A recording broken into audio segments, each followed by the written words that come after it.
4 குமாரர்களும் வளர்ந்தார்கள். 5 வயதுக்கு மேல் 4 குமாரர்கள் வசிஷ்டருடைய ஆசிரமத்தில் வளர்ந்து கலைகளை பயின்றார்கள். எல்லா கலைகளிலும் வல்லவராக விளங்கினார்கள். தசரத சக்கரவர்த்தி அரசவையில் சுந்தர வடிவுடன் வீற்றிருந்தார். வசிஷ்டர், சுமந்திரர், யாப்பாலி முதலிய அறிஞர்கள் அவரை சூழ்ந்து அமர்ந்திருந்தார்கள். விஸ்வாமித்ர முனிவர் அங்கு எழுந்தருளினார். கடைக்காவலன் ஓடி வந்து மன்னரை வணங்கி விஸ்வாமித்ர முனிவர் வருகின்றார் என்னும் செய்தியை கூறினான். தசரத சக்கரவர்த்தி விஸ்வாமித்ர முனிவரை சந்தனங்களாலும் மலர்களாலும் பாத பூஜை செய்தார். தசரதா, வசிஷ்ட முனிவருடைய கருணை உனக்கு இருப்பதால் எல்லா காரியங்களும் சித்தியாகும். உன்னை போன்ற உத்தம அரசனை எங்கும் காண இயலாது. என்னை போன்ற முனிவர்களும் தேவர்களும் இடையூறு வந்தால் தெய்வங்களிடம் முறையிடுவோம். நிறைவேறாத குறைகளை அயோத்தி மாநகரம் வந்து உன்னிடம் முறையிடுவோம். எங்களுக்கு உன்னை தவிர புகலிடம் ஏது என்று விஸ்வாமித்ர முனிவர் கூறினார். தசரதரின் அகமும் முகமும் மலர்ந்தது. குருநாதா, நான் தங்களுடைய அடிமை. நான் தங்களுக்கு என்ன செய்ய வேண்டும், கட்டளையிடுங்கள் என்றார். விஸ்வாமித்ர முனிவர் மன்னரிடம், மன்னர் பெருமானே, உலக நலன் கருதி நான் தருக்கள் நிறைந்த குளிர்ந்த கானகத்தில் யாகம் செய்தேன். அதனை அரக்கர்கள் தடுத்து இடையூறு செய்கின்றார்கள். அந்த வேள்வியை காவல் புரிய ஒருவனை அனுப்ப வேண்டும். உன்னை விட 1000 கோடி மடங்கு உயர்ந்தவன் அயோத்தியில் இருக்கிறான். அவனை அனுப்பு. நான் ஒருபோதும் இல்லாத ஒன்றை இருப்பதாக கூற மாட்டேன். என் வாக்கு சத்தியம். விஸ்வாமித்ரர் கூறியதை கேட்டு தசரதர் சிறிது சிந்தித்தார். என்னை விட சிறந்தவர் வசிஷ்ட முனிவர்தான். தாங்கள் அவரை அழைத்து போங்கள் என்றார் தசரத சக்கரவர்த்தி. விஸ்வாமித்ரர் புன்னகைத்தார். நான் கூறியவர் வசிஷ்ட முனிவர் அல்ல. மன்னவனே, நீ பெற்ற 4 செல்வர்களும் அரிய ஆற்றல் படைத்தவர்கள். அதில் ராமனை அனுப்புக என்றார். ராமனை அனுப்பு என்ற சொல் மன்னவனை வாட்டி வதைத்தது. கவலையில் ஆழ்ந்தார். சக்கரவர்த்தி விஸ்வாமித்திரருடைய திருவடியில் வீழ்ந்தார். குருநாதா, ராமனோ இளம் பாலகன், போர் முகம் அறியாதவன். நான் பல போர்களில் வெற்றி பெற்றவன். அரக்கர்களை கொன்று வேள்வியை முடித்துக் கொடுப்பேன் என்றார் தசரத சக்கரவர்த்தி. விஸ்வாமித்ர முனிவர் வெகுண்டெழுந்தார். அவருடைய கோபக்கனல் உலகங்களை வெதுப்பியது. நிலம் நடுங்கியது. சராசரங்கள் எல்லாம் அசைந்தன. விஸ்வாமித்ர முனிவரின் சீற்றத்துக்கு அஞ்சிய வசிஷ்ட முனிவர் தசரதரை பார்த்து, மன்னவனே, விஸ்வாமித்திரருடன் ராமனை அனுப்பி வையுங்கள். இதனால் ராமனுக்கு நன்மை உண்டாகும். என் வார்த்தையை தட்ட வேண்டாம் என்று கூறினார் வசிஷ்ட முனிவர். தசரதர் ராமனையும் லட்சுமணனையும் அழைத்து வருமாறு கட்டளையிட்டார். சுமந்தரர் அரண்மனைக்கு சென்று கௌசலையிடம் கூறி ராமனை அழைத்து வந்தார். சுமந்திரர் ராமனையும் லட்சுமணனையும் அழைத்து கொண்டு வந்தார். வசிஷ்டர், விஸ்வாமித்ரர் மற்றும் தந்தையாரின் திருவடியில் ராமர் வீழ்ந்து வணங்கினார். தசரதர் ராம லட்சுமணரின் கரங்களை பற்றி விஸ்வாமித்திரருடைய கரத்தில் வைத்து, குருநாதா, இவர்களுக்கு தாய், தந்தை, குரு எல்லாம் நீங்கள்தான். 60,000 ஆண்டுகள் இவர்களை பெறுவதற்கு நான் தவம் செய்தேன். என்னுடைய உயிரை நான் தங்களிடம் ஒப்படைத்து இருக்கிறேன். தாங்கள் திரும்பவும் கொண்டு வந்து சேர்க்கவும் என்று தாழ்ந்த குரலில் விஸ்வாமித்திரரிடம் கூறினார். அயோத்தியிலிருந்து விஸ்வாமித்ர முனிவர் விடைபெற்று புறப்பட்டார். தேர் முதலிய ஊர்திகளில் சென்றால் எறும்பு, புழு முதலிய சிற்றுயிர்கள் பாதிக்கப்படும் என்று முனிவர்கள் நடந்தே பிரயாணம் செய்வார்கள். அதனால் விஸ்வாமித்ரர் நடந்து போக நேரிட்டதால் ராம லட்சுமணரும் விஸ்வாமித்ரரை பின்தொடர்ந்து போக வேண்டியதாயிற்று. அவர்கள் போகும் வழியில் மிக புனிதமான சரையு நதியை கண்டார்கள். அதில் அவர்கள் நீராடினார்கள். பிறகு அவர்கள் ஒரு மலர்ச்சோலையை அடைந்தார்கள்.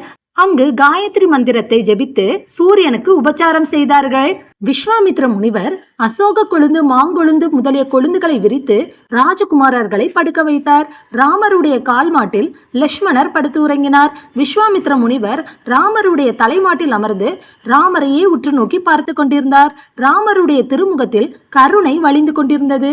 விஸ்வாமித்ர முனிவர் தன் மனதில், ராமா, உன் தந்தை தசரதன் என் உரட்டலுக்கு பயந்து இந்த கானகத்தில் உன்னை எவ்வாறுதான் அனுப்பினானோ? ஆனால் நீ எனக்கு மகனாக பிறந்திருந்தால் 1000 விஸ்வாமித்திரர் வந்தாலும் உன்னை கானகத்துக்கு ஒருபோதும் அனுப்பியிருக்க மாட்டேன்.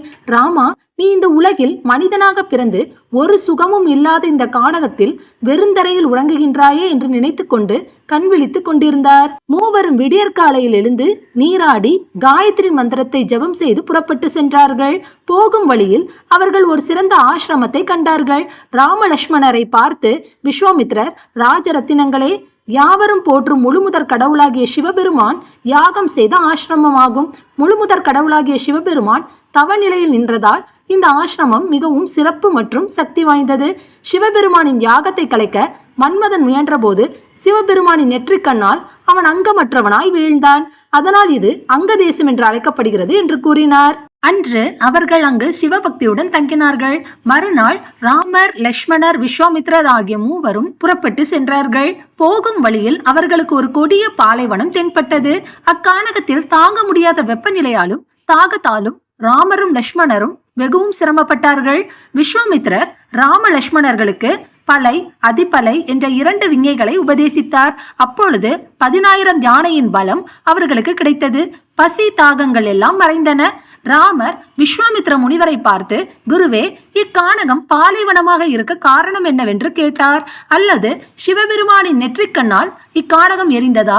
என் தந்தையின் ஆட்சி காலத்தில் இப்படி அழியக்கூடாதே என்றும் வினவினார். விஸ்வாமித்ர முனிவர் அவர்களிடம், குமாரர்களே, இதுதான் தாடகை என்னும் அரக்கி வாழும் கானகம். இந்த வளமான கானகத்தை தாடகை தனியாக அழித்து பாலைவனமாக்கி விட்டாள். சகேது என்ற எற்றன் பிரம்மதேவரை வேண்டி தவம் புரிந்து 1000 யானை பலம் கொண்ட ஒரு பெண்மகளை பெற்றான். தான் பெற்ற மகளுக்கு தாடகை என்று பெயர் சூட்டினான். தாடகையோ சுந்தன் என்ற எச்சனை திருமணம் செய்து கொண்டாள். அவர்களுக்கு சுபாகு, மாரிசன் என்ற 2 குழந்தைகள் பிறந்தார்கள். ஒரு நாள் தாடகையின் கணவன் சுந்தன் அகஸ்தியரின் சிவ பூஜைக்குரிய பூமரங்களை ஒடித்து விட்டான். அதனால் கோபத்தில் அகஸ்தியர் நெருப்பேல கண் விழித்தார். உடனே அவன் அவ்விடத்திலேயே சாம்பலாகினான்.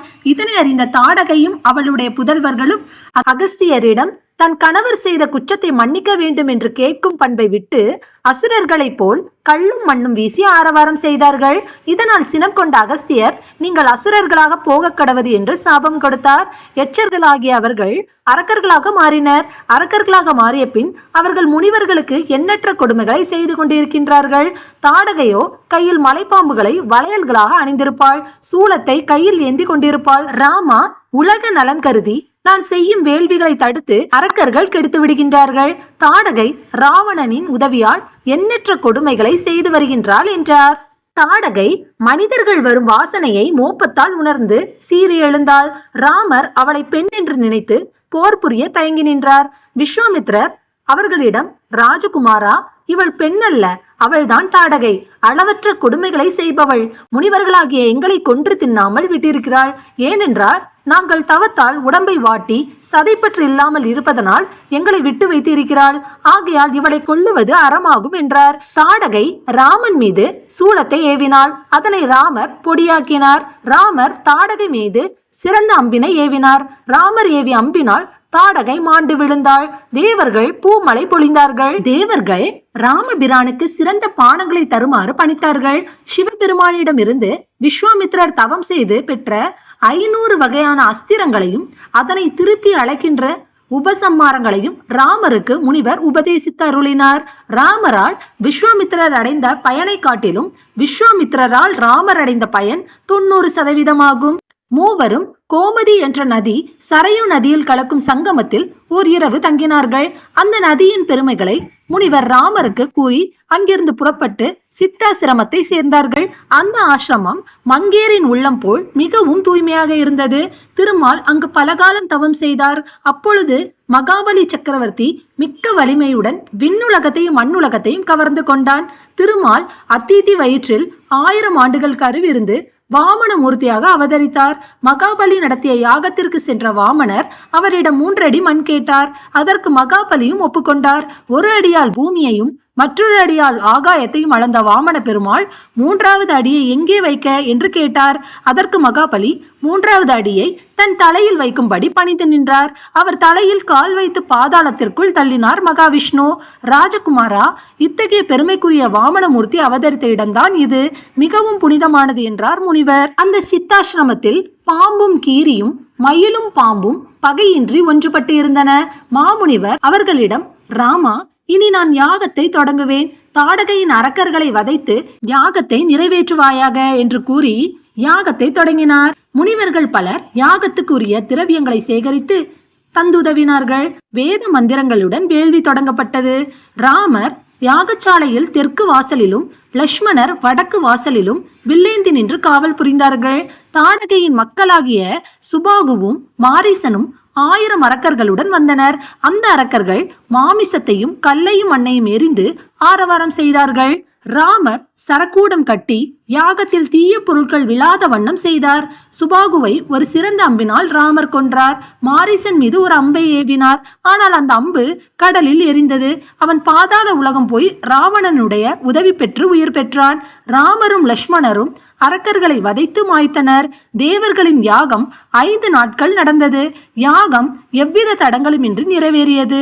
யாகம் முடிந்த பின் ஸ்நானம் செய்தார்கள். விஸ்வாமித்ரர் ராமரை பார்த்து, ராமா, எல்லா உலகங்களையும் காத்தருளும் கடவுளாகிய நீ இந்த வேள்வியை காத்தருளியதில் என்ன சிறப்பு?